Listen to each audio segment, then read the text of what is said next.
Everybody.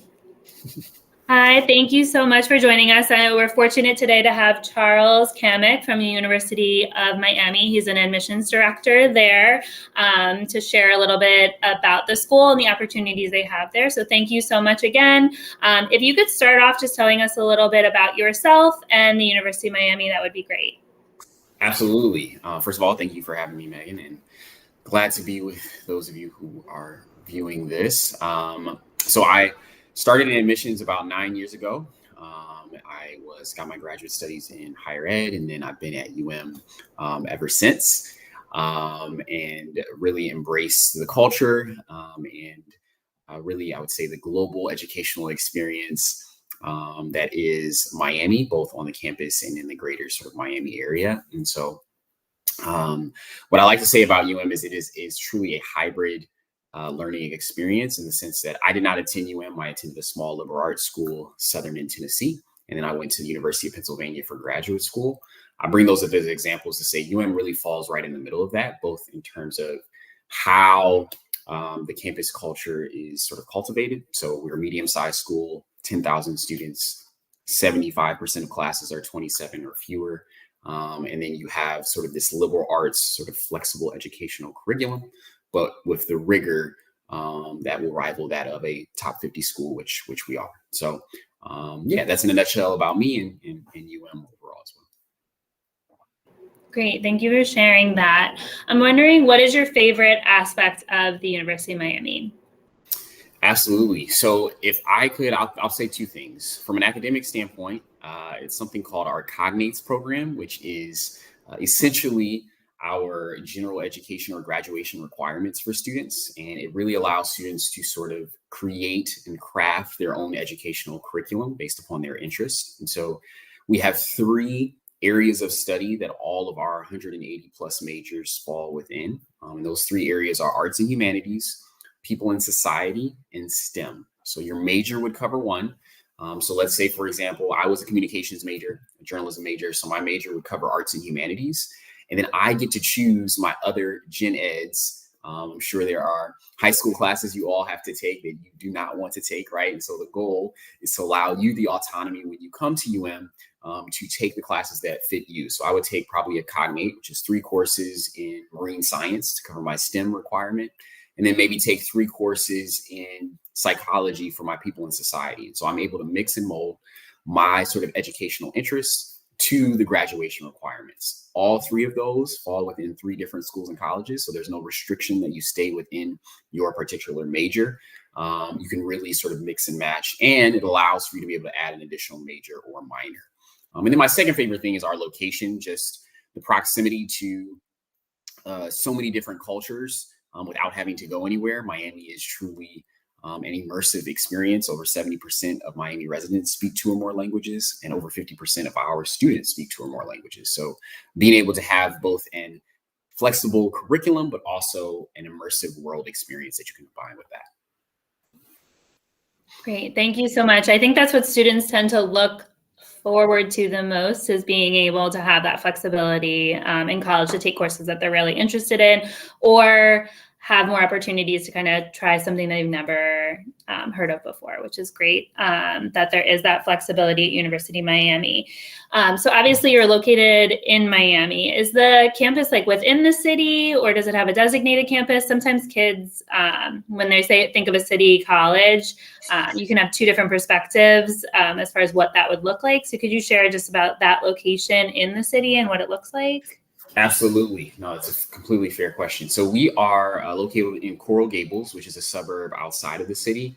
I'm just thinking, I'm an East Coast guy, grew up in Philly. So even thinking in New Jersey, I maybe compare it, we'll say Princeton area. Let's say Princeton, if you put a school, which there is a school in Princeton, and kind of this surrounding suburbs, there's houses that line the campus, but we're right off of a metro stop. So you can take the metro directly into downtown Miami. And so very private, secluded suburban campus setting with the accessibility to sort of a major metropolitan area right down the street. Okay, great. And how far would Miami be? Just curious as far as taking that, if students often go in or on the metro?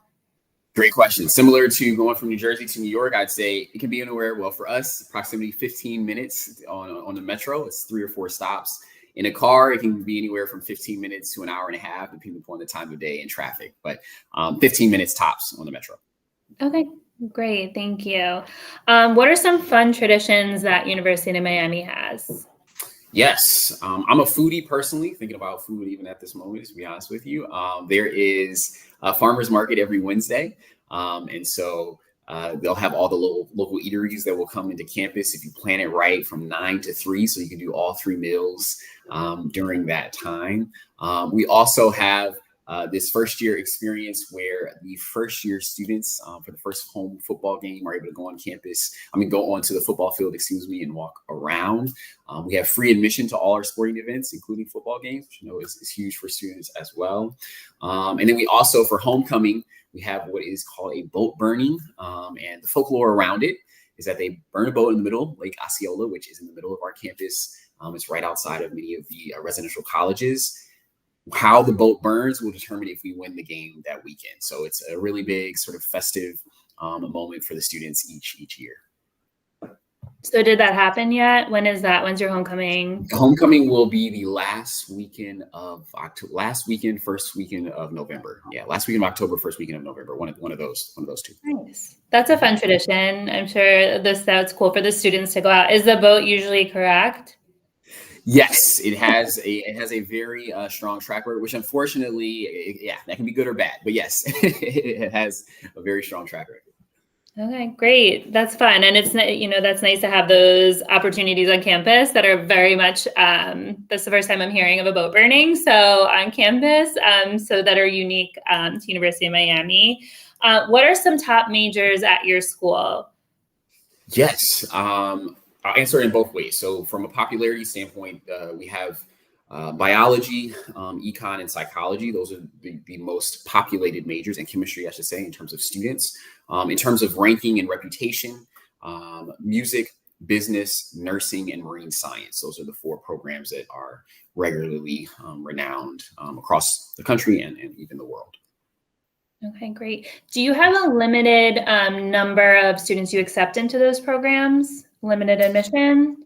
So for music, I will say in music theater, there is a cap because we have a 1-to-1 policy. So every student would have an academic advisor, professor that would be assigned to them for those fine arts majors. Nursing and neuroscience, there's a cap on the number of seats based upon lab and clinical availability. So those are the only 4 that we have caps on in that way. Okay, great. That's always good to know. And then looking at sticker price versus actual price, the money piece, which is sometimes, often hard to kind of decipher what are you actually expected to pay. Can you share a little bit about tuition and typical financial aid packages that are given out in that process? Absolutely. So right now, our sticker price, full cost of attendance is a little bit, a shade over 88,000. And so that includes room and board, that includes student fees, as well as housing. We do meet 100% of demonstrated need for all of our admitted students.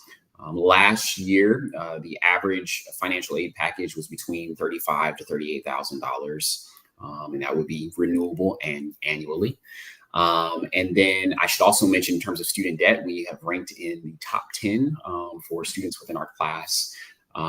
For students having the least amount of student debt. So we are around 22,000 on average in total in terms of students having debt when they leave the University of Miami. So we're really proud of that. Students are automatically considered for merit aid scholarships when they apply. So there's no additional components. I should also say we are test optional. I know there's always kind of nuances around that. There is no negative impact in their review for those scholarship opportunities if they choose not to submit their testing. So always want to bring that at the top as well.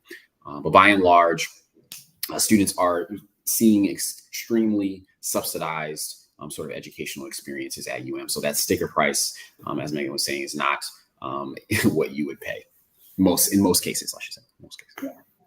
Okay, great. That's good to know. And understanding like the flexibility with that. So obviously the sticker price is a lot, obviously. So it's nice to hear that majority of your students do come out debt free, and there is flexibility with the cost. I'm wondering, you did mention test optional. So can you share a little bit about that? That's like obviously relatively new. I mean, I guess we're coming on about 3 years now, but still new, kind of figuring out the ins and outs of that. So if a student feels like their scores are fine, but maybe they want to get into the nursing program, their GPA is good, their curriculum's good, their scores are fine as far as an average. They're in the average, low average of what you typically accept historically.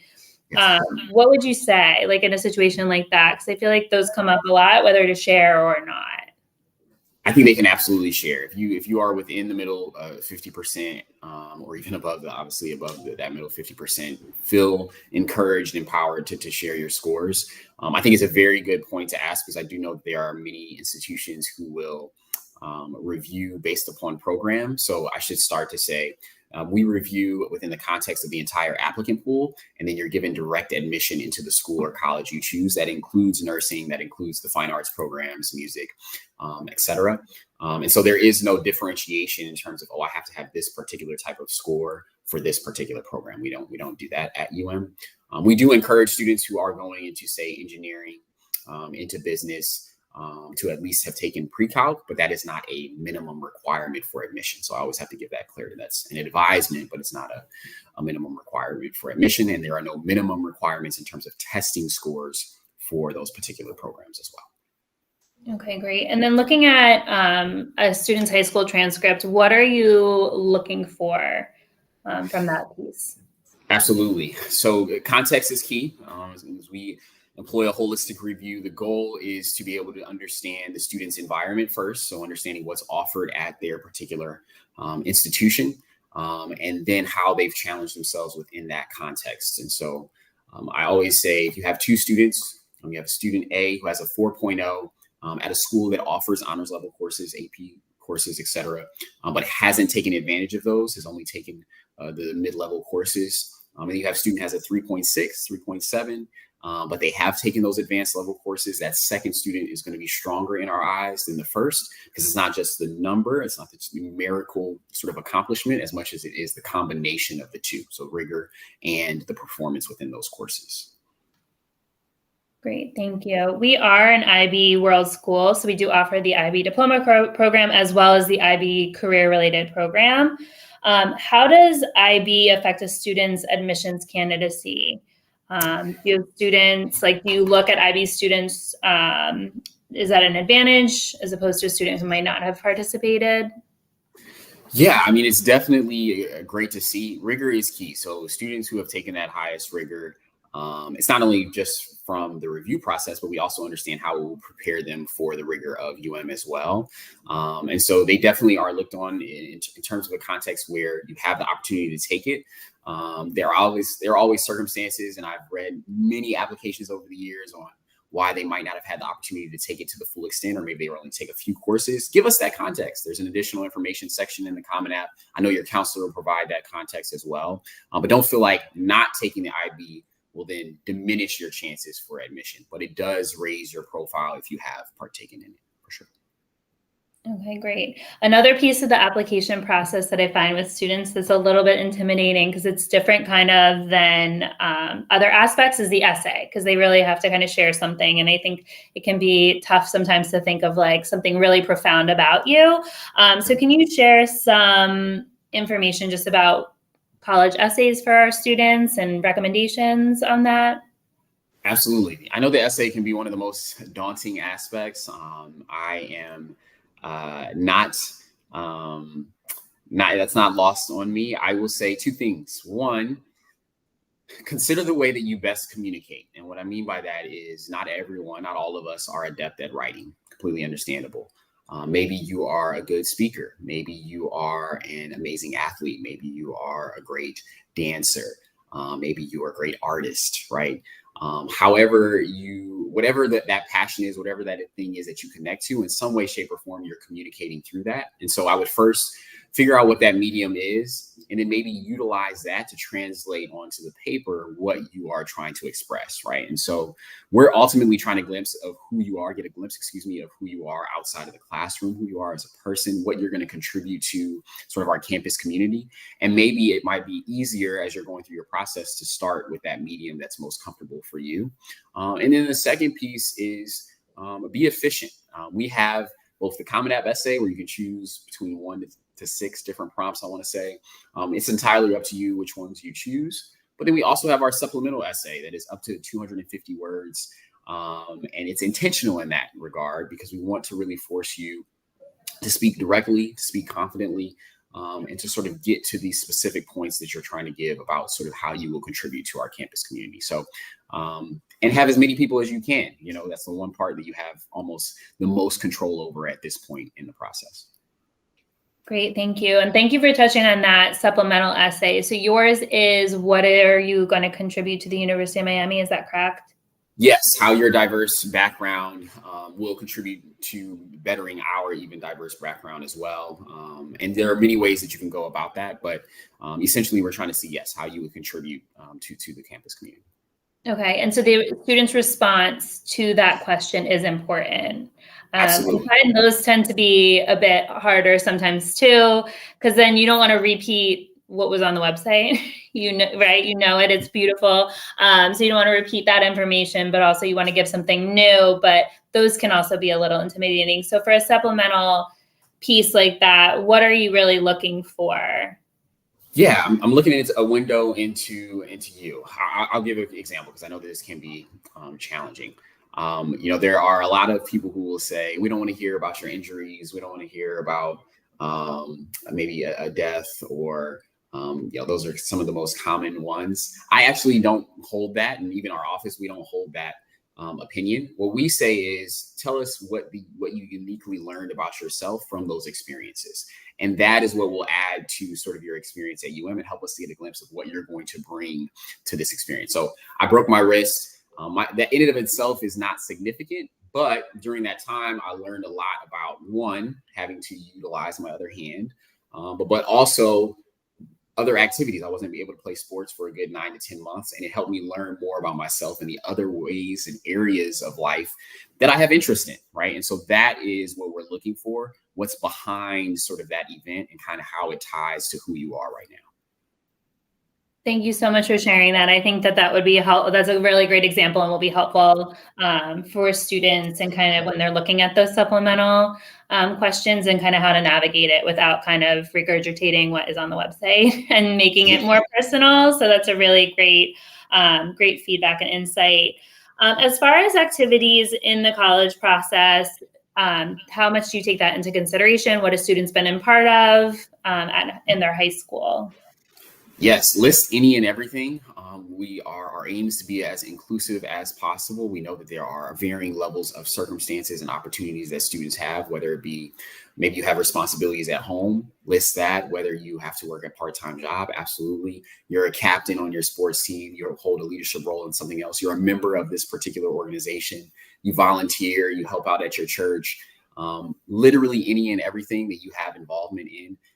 Make sure to list and give us a little bit of context. There's a little blurb, so it allows you to sort of share not only the time spent in this, but what your specific role or sort of engagement with this activity is. And so it's not so much that you're involved even in 9 or 10 things, but maybe 2 or 3 things that you're extremely passionate about. Don't feel like the number is going to diminish or even increase your chances as much as you're providing sort of the context for why it's important to you.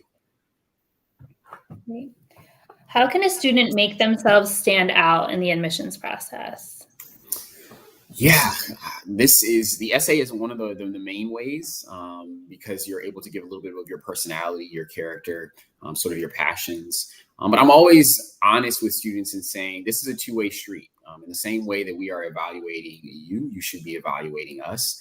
A marriage only works if both people show up authentically themselves, right? And so it's incredibly important that you are yourself because we're admitting the person that you are sort of portraying within this application process. And time again, I see students who are trying to maybe say what they think we want to hear, and then they get admitted and they're not pleased, but we admitted that person that you portrayed yourself to be, right? And so above all else, be authentically you, give room and empowerment to your voice, whether it be through the essay, through the activities that you share, and also apply early. For us, I will say that for University of Miami, there is